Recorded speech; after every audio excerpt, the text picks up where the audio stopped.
Hello, hello. How's it going?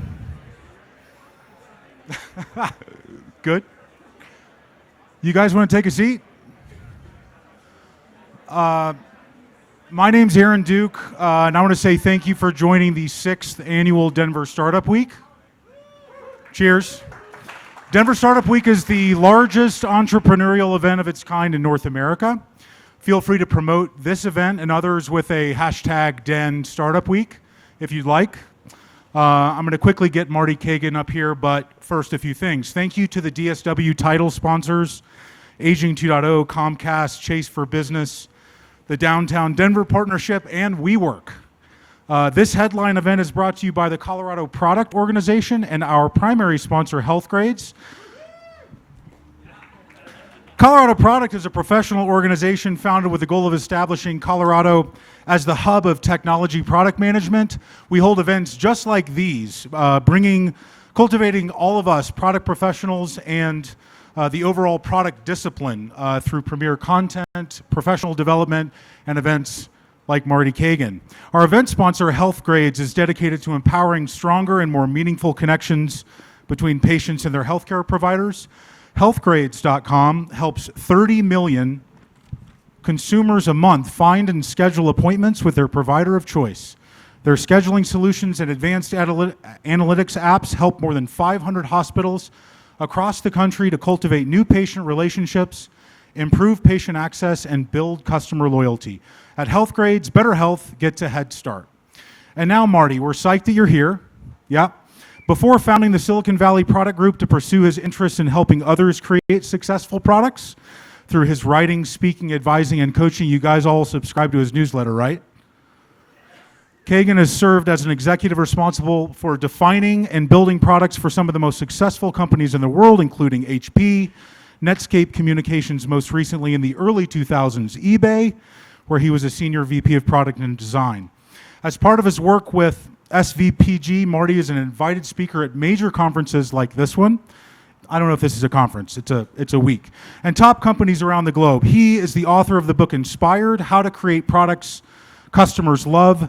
The second edition of that book, A Total Rewrite, is available end of this year. But now we have Marty here today at Denver Startup Week. Please join me. Welcome Marty Cagan to the stage.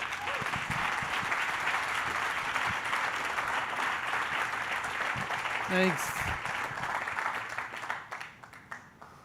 I'll let Aaron switch over there. That was easy.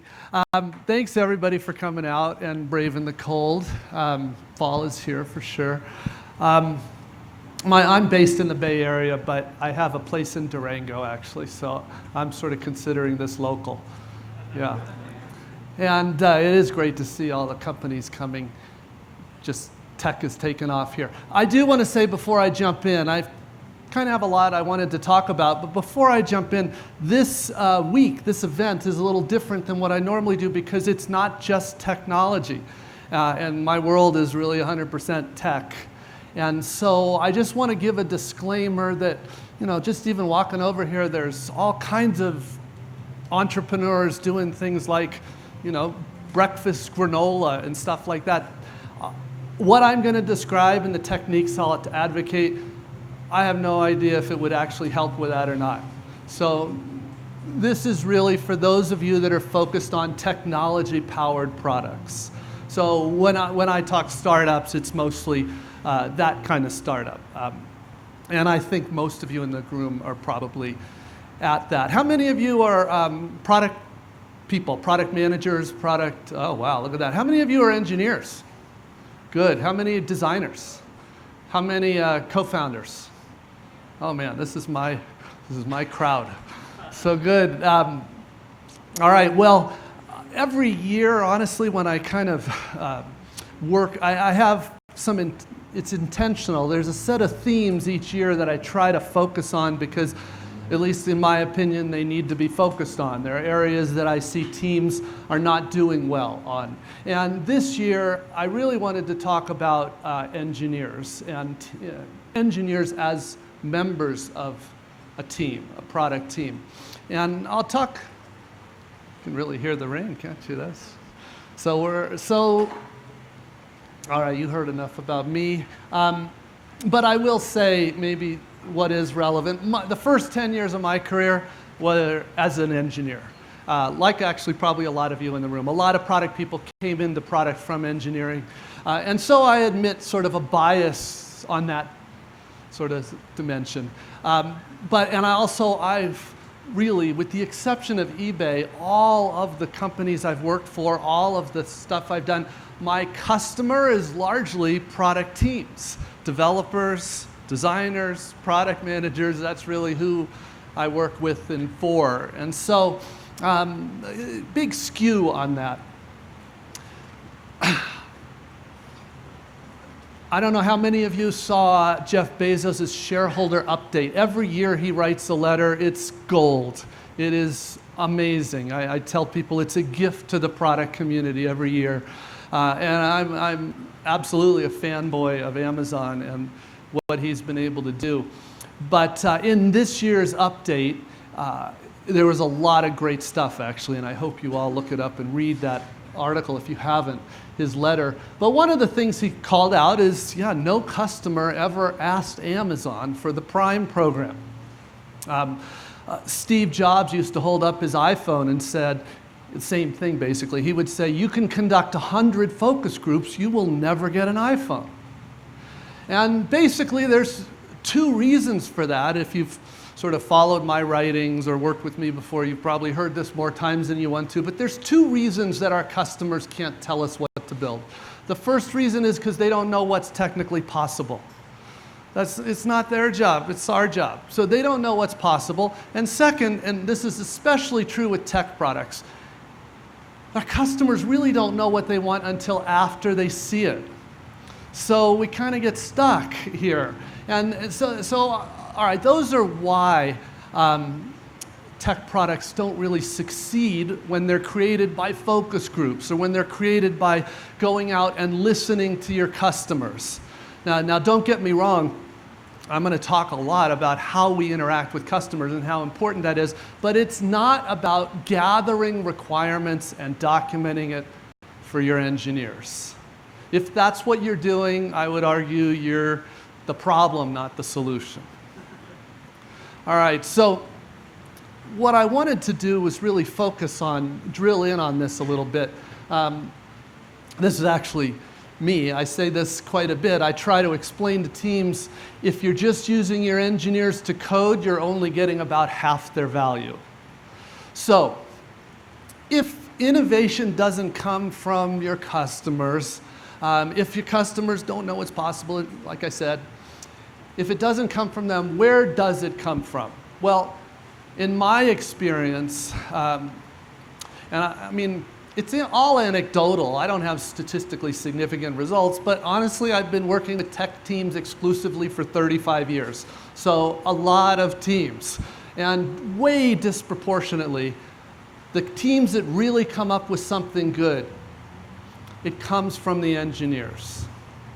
Now, there's some big caveats to that. And that's what I really want to go into, is how do you really tap into the potential of your engineers? That's where I'm going to go.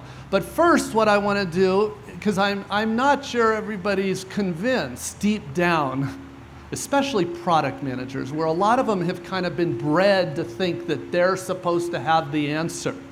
And then they're supposed to document that and give it to the engineers. And that's just not how good product teams work. So what I want to do is kind of show you and try to get us onto the same page about great products and where they come from. You can do, in fairness, you can do a mediocre product in the old way, where product manager or a co-founder goes out and interviews customers and figures out some requirements and outsources to some engineers in India and builds it. You can do that and it can be okay. Probably won't even be okay, but it could be. But you're not going to get the kind of products that most of us in this room are all in this industry to create, the kind that really make a difference. So let me talk about a few of those products that I think really do make a difference. And what I'm going to share with you, and I try to pick products that all of you really know, but you may not know the backstory. Disney's an amazing company, actually. They've been going for like 50 years plus. And if you don't know, they've got a whole ecosystem model, and the parks are really at the center of their ecosystem. The parks play a roughly analogous role to the stores for Apple. That's sort of where you interact with the brand physically. And anyway, this was now about 7 or 8 years ago, but Disneyland was not as fun as it used to be. They were kind of a victim of their own success. Now Disney's very good at measuring this stuff, and the main way it shows up is how much do people spend at the park and how often do they come back. And those numbers were dropping. Now, frankly, if you'd been there in that time frame, the lines were so long, it was just more pain than fun. And so, they'd come back, maybe every 5 years instead of every 2 years. And they started to see this in the numbers, and to their credit, they put a team of very strong technology and design sort of thought leaders, and they said, look, go reimagine what the experience ought to be. And they actually created what I call a discovery lab. It's a prototype lab. It was actually in a building adjacent to Epcot, behind Epcot in Orlando. And they set up a whole prototyping environment. And this is physical as well. So they can model rides, attractions. They could model lines. They can model at your home when you're booking your tickets, everything. And they prototyped like crazy. And they ended up really reinventing their experience. One of the visible things that came out was they prototyped this idea of an RFID-based wearable to kind of so that they could know, and it's not the only thing that made up this next generation experience, which is what they called the effort, but it was a visible part. And anyway, what a lot of people also don't realize is, this was a 50-year-old infrastructure. In order for this modern setup to run, they had to invest over $1 billion into infrastructure. But of course, this is a huge money-making. I think it was on the order of 140 million people a year visit their park, so they could afford $1 billion. But anyway, the engineers and the designers imagined a solution. Not one person went to Disney and said, oh, you should do bands and you should, That's not how it works. They took what they knew and solved the customer pain problems, lines. If you've been recently, you've seen it's a dramatically different and way better experience. If you haven't been, you should go just to try it out. Okay, Disney. Google Translate. Google Translate is that's one of the less sexy services from Google. A lot of people don't even think about it. But that thing is built up. First of all, it's been going 10 years. And it's built up to 500 million people use Google Translate every month. Okay, not many services you could actually say that. 500 million people every month. But in fairness, up until this year, most people, if you asked them what they thought of Google Translate, they'd probably say something like, oh, I'm glad it's there. It's better than nothing. Because the translations were not great. And this is not because they weren't working on it. They'd been working on it for a decade. And they actually have ways to quantify the improvements. But the problem was, even despite a decade of very talented engineers, it was really hard for anybody to perceive the improvements. And then it all changed last year. And in fact, they made more progress last year than they made in the entire 10 years before that combined, measured quantitatively. And the way they did that is the engineers realized that there was a new technology that may just help with this. For those that don't know, this was one of the earliest applications at Google of machine learning technology. And they essentially completely redid the back end. Very clever and also very impressive to me. They decided if they're so good and this really works, they should be able to roll it out without telling anybody. And the only difference is the results of the translation should be better if this really works. And they decided to roll that out and not tell anyone and see. And actually, it was some great stories online about how people that use it to help with translations really were like, what happened? This is like magic. Maybe there's a person behind the computer, something. But it worked, and radically better. And now, of course, you may know Google has got this machine learning first approach. They're trying to apply this technology to many areas of Google. And it's not just Google. Many of the best teams are applying machine learning technology. Again, users didn't say, oh, you should do this. This was the team, the engineers watching the technology.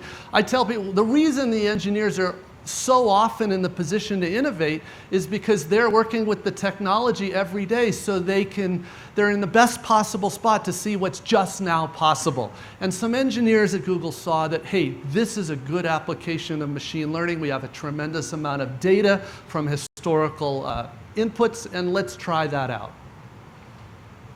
Another example that I think is fun is, honestly, Amazon has so many good. They are, in my opinion, the most consistently innovative company in the planet. Maybe Tesla's going to give them a run for their money, but they are amazing. I could pick a dozen examples from Amazon. One of my favorite recent ones is actually Alexa. But again, a lot of people don't know sort of the backstory. There was no grand plan, like this is what they're going to do with Alexa. They had, I consider it a very humble start. They were working on the Echo, but the Echo device was just a modest device. The idea was voice controller for music. You'd have a speaker, and instead of the normal thing, you'd just be able to talk to it and say, all right, and that's moderate. It's not going to change the world, but it's moderate. And anyway, they were working on that, and one of the engineers actually had this sort of idea. Said, I'll let this go maybe, but he realized, I don't know if you can hear me.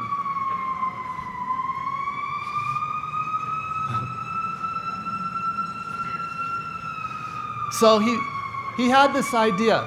Why couldn't Alexa actually be an interface for much more than music? And he just prototyped something. Initially, a prototyped, why can't I control my TV with this?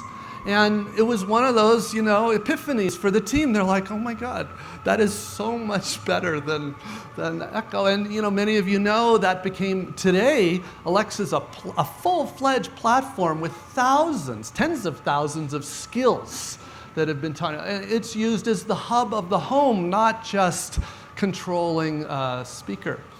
So, but again, that's where it came from. Somebody saw what was possible and put two and two together in a really interesting way. Of course, the iPhone. You can't not talk about the iPhone when we talk about technology-powered innovations.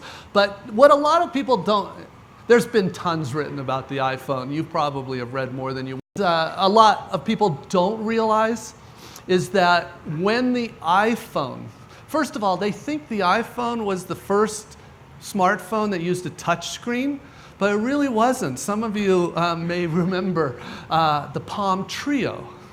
Do you remember the Palm Trio? It was kind of the device. But at the time, and this is what I think is amazing, Nokia, if you even remember them, Nokia, Motorola, BlackBerry, if you remember them, and Palm. All four of them were kind of leading smartphone suppliers at the time, and all four of them were working on their next generation.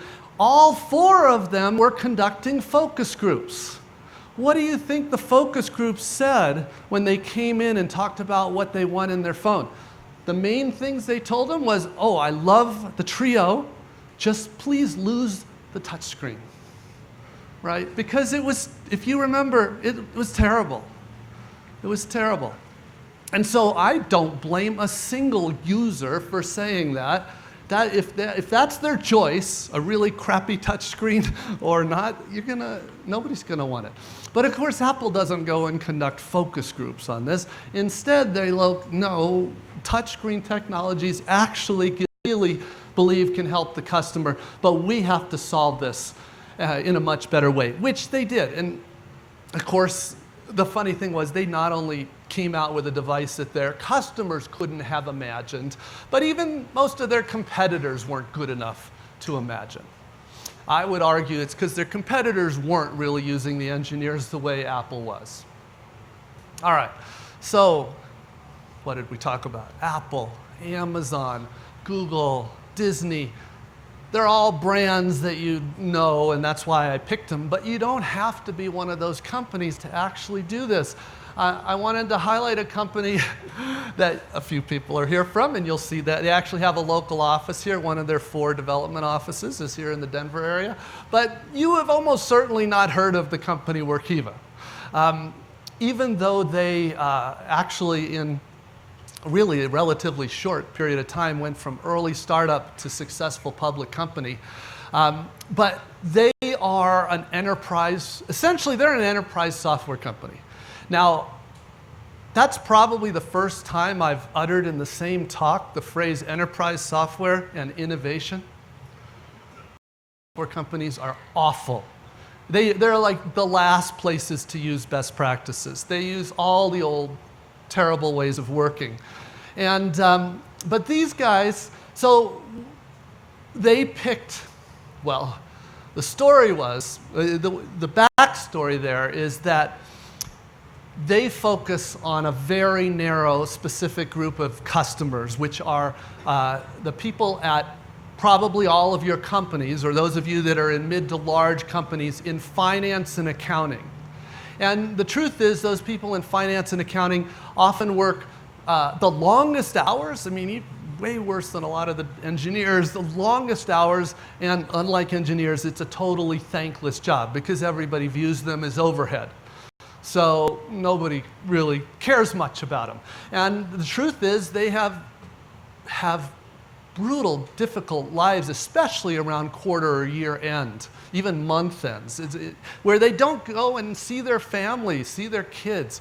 And so the co-founders, which knew nothing about this kind of finance and accounting, but they saw real customer pain, and they realized they could fix that. Unlike, now don't get me wrong, there were several competitors in that space that were providing solutions, but they sucked. They were terrible solutions. They still are terrible, but the thing is, they've been completely disrupted because this company came along and they said, well, wait, we're not going to figure out what to build from the customers. What we can do is we can look. They made some big bets on technology, on cloud technology. They were very early on that. Big bets on rich. They wanted to provide office level, Microsoft Office level richness on the web. It's super hard, by the way, but they did. They did it so that their customers can benefit. And in fact, just last week was actually their annual user conference, which I went to, and I've gone to like 5 or 6 in a row. There are customers, this is what I'm about to say is unheard of. They have higher NPS, Net Promoter Scores, than Apple. For an enterprise software company to have your customers love you so much is unheard of. But this is actually where these great products come from. You put the engineers, you connect them with the customer, and let them come up with a great solution. One of the other things that I think they've done well too is that they know that if they build with state-of-the-art technologies, it will help them attract. They have the best engineers, they'll do the better solutions for the customers. And I wish more people understood that.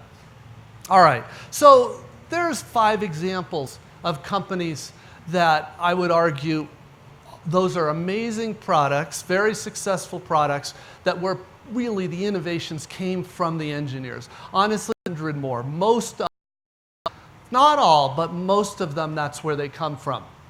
So what I wanted to talk about is how do you tap in to this? Because, well, let's step back. There are a lot of companies, especially a lot of startups, that are, because they don't even, but sourcing somewhere, from somewhere.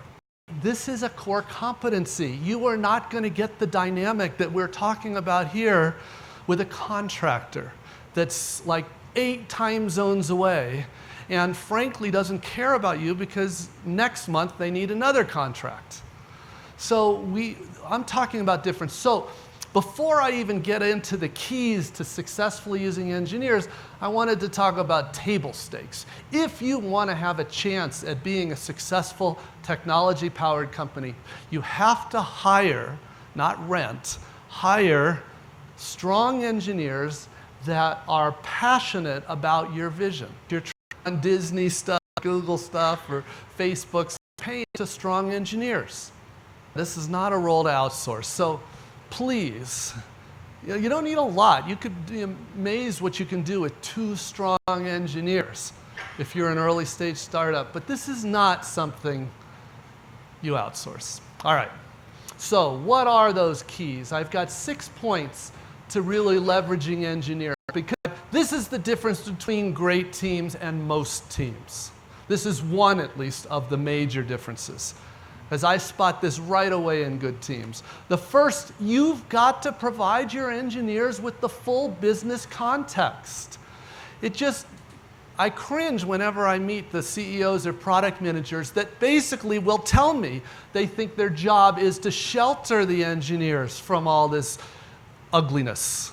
Well, first of all, they don't think they should have to worry about things like conversion rates and lifetime value of a customer and acquisition costs. And it's like, no, I don't want them to worry about that. It's like, they're the ones that are going to fix it. The other thing they think is that they don't want them to see customers that are unhappy because that will demotivate them, which is exactly wrong, actually. This is one of the most motivating things you can do with a good engineer is show them the pain. I'm going to get into that in my next point. But you have to provide the engineers with the business context, the analytics. If there are big constraints that come from, say, legal contracts, or if you've been reading Uber in the news in UK, they're going to have to make some changes finally about how they work in the UK. Well, the engineers are the ones that are likely going to come up with the solutions, but only if they understand the legalities and the issues. So you've got to provide the engineers the full context. Provide the engineers the opportunities to face customers. This is a tough one for most, just like, that can't do it. It's the most short-sighted view. Of 6 engineers out to bringing an engineer out every time you interact with a customer is what I consider the minimum best practice. Now, why need that? Is it this way? You need like this, and that's fine, at least one with each team. Sometimes you're there's all true times on these customers. I haven't even remembered this. In the early age computing era, kind of considered the engineering institute. That's how they work. It was over T-cut organization. I called it all kinds of questions. Part like, what do you tie stuff? Really, who are entourage that goes as SC? Are they salespeople? People. How does it? None of that is ideal stuff. So they're a quick thing, which and funny showed real story. Here's visits we would usually visit. Start to learn pretty soon. Just lost role trying to do this stuff. Not that hard. That's no excuse because the one engineers go. Okay. Third, I'm working because it's an important people don't understand. This whole causes way. Very few in the because most people, your company, they all think they're helping you. They're not, but you can't. It's the job of the particular product manager. The untrained constraint. Really, how money do we actually have to require them? The constraint. If there's been some, unfortunately, they have really new at it, so there are problems there. If somebody must do this. You have to. Has one of the biggest capabilities of your sales organization failed because and capabilities. What they talk about, somebody will give you have this price. The constraint to go through it might go through this, and you have to figure out. But the job engineers have requirements, more degree coming up with a better solution. If we want to provide the team, figure out that's what, or a lot, especially a lot of managers, they're not an all they owner at Scrum product. I think they're, but and job is to keep their job solves the customer's problem in business. You have in discovery. Some each time to come with you to a chance to prototype, depending on the kinds of problem we're looking at. But there's 4 main kinds of prototypes, or at least a couple of them important ones. Do that to really understand, solve it in a better way. Months, it's usually, but still appreciate of engineers. Most experience tell you a few, even early, months or worse later. If you jetted to this, and in the position of control, it's all product, and it was, yeah. How many of you, just kind of level set here, how many form of OKR?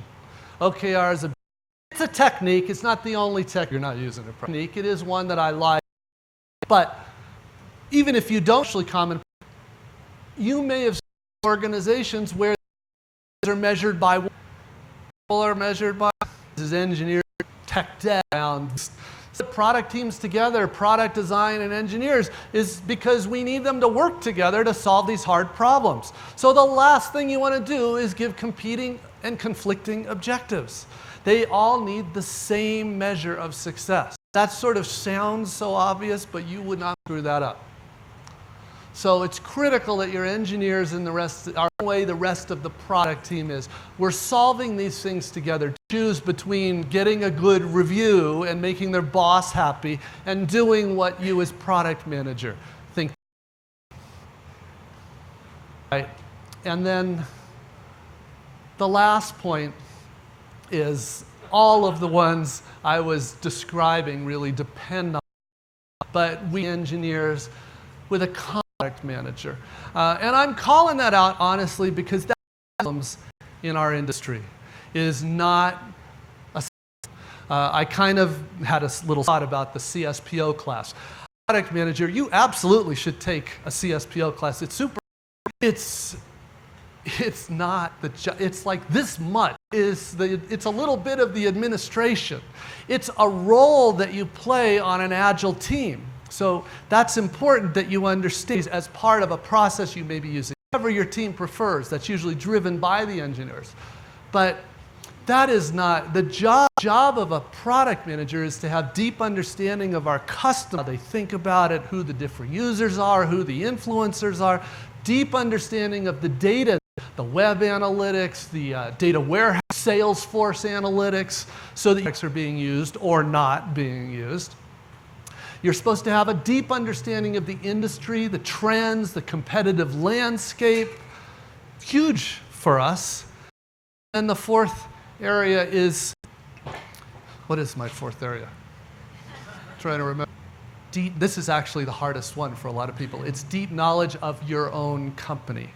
So this is, when people talk about the product manager as CEO of the product, which I like that concept, but I will tell you, there are a lot of people that get bent out of shape when they hear that because they hear that. That's not what I'm talking about. I am talking about when they say CEO of a product, that Ben Horowitz likes that. He's one of my favorite product leaders. It means that you're, because of anybody, not the boss of anybody. That's by design. But in the sense you're CEO of the product is you have to sales, marketing, service, finance, legal, if you're doing a device.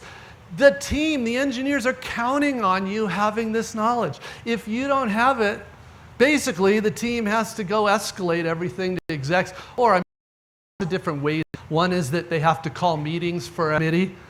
Another is everything's escalated to the CEO. And then it doesn't go well. I mean, but none of that's right. What teams need and depend on a competent product manager.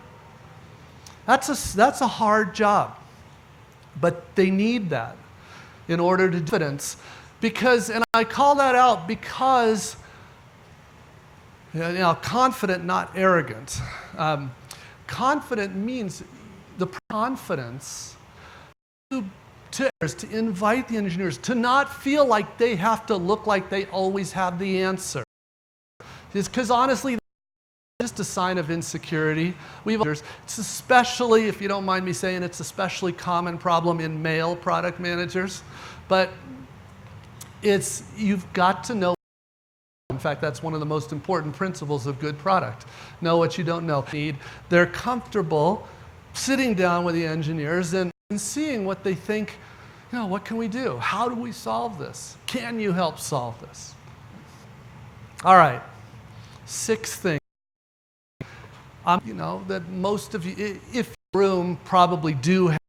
My worry is that most of you're using them like 5% just, and I would like to see what you're looking for. I would love to try to convince you to at least using them. All right. We have, I think we do. Yeah, we have a few minutes. Does anybody, there's any questions? I'll repeat them for the group, so if you don't hear it. Yeah. One aspect that's getting a lot of attention lately is data science. Yeah. I'm curious to see your opinions or if you have examples of product teams or UX engineering and content integrating data scientists to kind of the product team structure and that role, how that role kind of comes into play in the product side of the house. Great. So the question was, what about data science? I actually didn't mention lots of things like user research, which is more the qualitative side. Data science is more the quantitative side. And it's a totally great question. In fact, for those that don't know, I do blog basically once or twice a month. I just, today actually, did a blog about, but I did a blog leveraging data, which was exactly to your question. Points. So that's a huge thing today. More with consumer products than in B2B. I mean, if you're a B2B startup, you probably don't have data yet. But if you have time till we get some interesting data, so usually we're ramping up the data science. If you're just getting going, what we'll probably do is have access to a data scientist or a data analyst. It depends on whether you're using data just to make decisions or if you're using data as a core part of your product experience. As you get bigger, you may, and I love this when you do, but you may decide to embed a dedicated data scientist on specific product teams. Yeah, there's a lot of scenarios, and we could talk about where they report normally in the organization. Leveraging data science, pretty sure you'll get right there. Any other? So you talked about sending engineers out, which I think is brilliant, and we do a really crafty job of. But one of the fears that comes up is that, and I've seen this, is that an engineer will latch onto a pretty small problem. So it'll be like, the placement of a button or the immediate functionality of something and not the overarching theme behind it. How do you? Great. So let me repeat the question because this is a good one. Some of you that may have actually done a little bit of this, where you bring engineers out to customers. Sometimes, by the way, this is not just engineers, designers do this too. Sometimes what happens is, whoever it is, but maybe it's an engineer, they kind of overly focus on just the last, some people call this last customer visited, kind of, but just the last thing. And so maybe they watch the user and they couldn't find something and they're like, oh man, we should have called it X. And this happens all the time. You realize when you go out to customers that you have some really dumb mistake and you want to fix it. And so they'll kind of obsess about that. So first of all, I kind of tell people it's a good problem to have. You've got now an engineer that's motivated and starting to get into it. But you can also help this and make sure you get the real benefit by teeing up a customer visit. We could talk for an hour about how to do a great customer visit or interaction, but let me just say, there's really 2 goals. And if you focus on make sure you get to the second, you won't have to worry about the first. The 2 goals, and you kind of have to do it in this order. Whenever you visit a customer, you want to know, can they figure out how to use your product? first of all. Maybe you don't even have a product, it might be a prototype. Or maybe it's they're using a competitor's product, fine. Can they figure out how to use it? Which is essentially a usability test. And they will often see these issues and be very anxious to fix them. But that's easy, and it's the warm-up. The second part is where the value, no pun intended, comes, which is called the value test. And the second part is, okay, now they know how to use this for better or worse. They might have hated it, they might have loved it, but at least they know how to do their job with it. Now the question is, would they buy it? Or would they choose to use it if they don't have to buy it, like for a consumer service or for a new feature? That's where the meaty discussions happen, because now we're trying, because what we're really finding out is all the reasons they won't. Now this is a much harder problem. Why won't they buy this? This is not the kind of thing an engineer goes back and says, but it is awesome for them to be exposed to that. And you absolutely need them to try to solve that with you. Yeah? Talk a little bit about the balance between like vision and instinct versus data, like not getting the wrong cues from consumer. Okay, yeah, the question was, and I think I'm going to paraphrase a little bit, but what I've just talked about is, you go visit a customer and you improve a product. Is that statistically significant? And it's not meant to be. When we go face to face, it's all about quality. We have other techniques that are all about quantitative testing. So don't confuse the two. A lot of people make that mistake. They confuse the two. They'll do, where you probably see that? You'll have a product team go to the CEO and said, we showed this to 5 customers and they loved it, so we're going to go build it. That is not, if your CEO has anything between his ears, he'll say that's totally not convincing, right? That is not convincing. So what we need to do is understand we use quantitative tests to prove things, but we use the qualitative interactions to explain what's going on. This is a hugely important point for the product people in the room.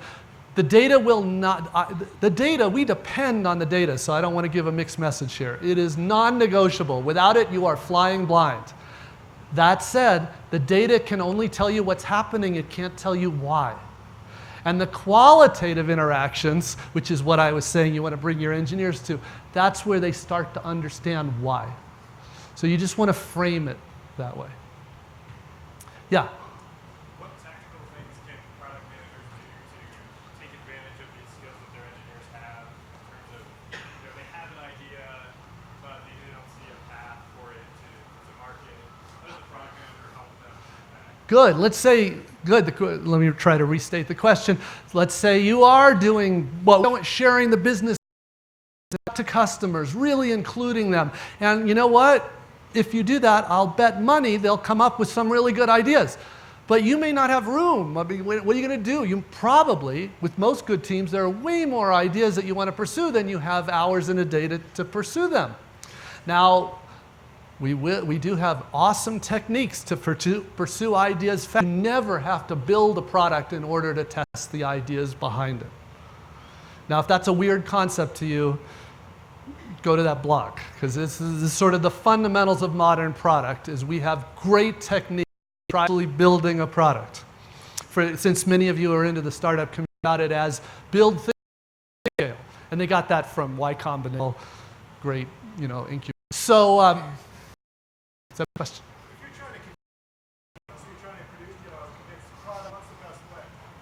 All right, I didn't let me off the hook there. No, because what I was when you have all these ideas. Well, answers that question too. And of hack days by various names, everything by innovation days or hack, where the engineers can try out those ideas and we can get some. And all talk. There was a great quote by John Doerr, the famous venture capitalist, which is, we need teams of missionaries, not teams of mercenaries. If you're trying to build a and you're going to want to come from the engineers. Even if you're not all that optimistic, you want to try, you're going to surprise, but even so, you don't want them to feel they're not actually able to another. In my experience, the best product stuff does come out of that channel. question about how do you convince executives is business results, because nothing else really works. But ultimately, you need business results. The purpose of focus on business results instead of, because the problem is, my guess is the people in the room probably have a roadmap, but it's true. And roadmaps are just lists of output, most of which will probably not. So it's not that hard to solve the customer problems, but that's really what speaks to good leadership. Yeah? So if you're getting your engineers to come up with good ideas, problems, when there's multiple out if a roadmap is painful, what's a better way than a roadmap? Well, the question was, so it's a slippery slope.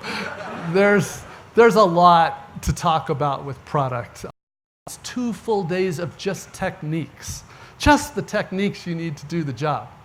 So since you asked, let me kind of highlight the big themes, because to me there are sort of 3 big themes. To tackle risks early. And there's 4 kinds of risks in every product. The most important one is value risk. Would they buy this thing or choose to use it? The second is usability risk. Can they figure out how to use it? The third is technical feasibility risk. Can we build it with the skills we have, with the stack we have? And the fourth is, which is called business viability risk. Needs of our business. Is sales going to be able to sell this? Is legal going to, jail if we do that? Or are they out the first theme? Discovery is all about tackling those risks before you write a line. It says build things that don't scale first. That's what they mean. Tackle those risks. Deal with the scalable, fault-tolerant, high-performance version. Once you actually know you're not going to be wasting your first theme. Second theme is the only way you come up with these products, really any good solution, is when product design and engineering are sitting side by side and it's a give and take. You're not a product manager doing requirements and a designer doing designs and engineers coding. In fact, the technology, as I just spent an hour talking about, the technology informs the functionality as much as the other way around. If you're at all a fan of iPhones or the design informs the functionality as much as the functionality informs the design. The technology informs the design informing the functionality. So it's completely intertwined. So that's why we make such a big deal over the product manager, the designer, and if you can do only one thing, that's probably most important. Try to make that happen. And the third big theme is that the only thing that matters to a tech product organization, your job is to actually solve the problem. So just because you ship a feature doesn't mean anything. You have to it's a hollow victory. What we have to make sure it does is actually solve the problem. That's really why they're paying us.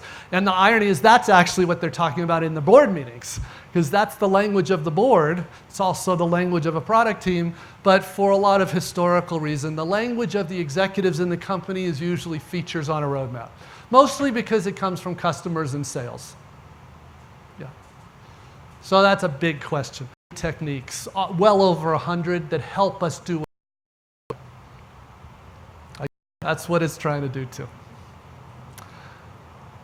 All right, I'll tell you what, I will hang around if any, but otherwise I hope this was useful and I hope you guys enjoyed it. Yeah.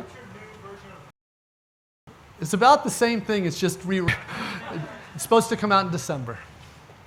All right, thank you very much.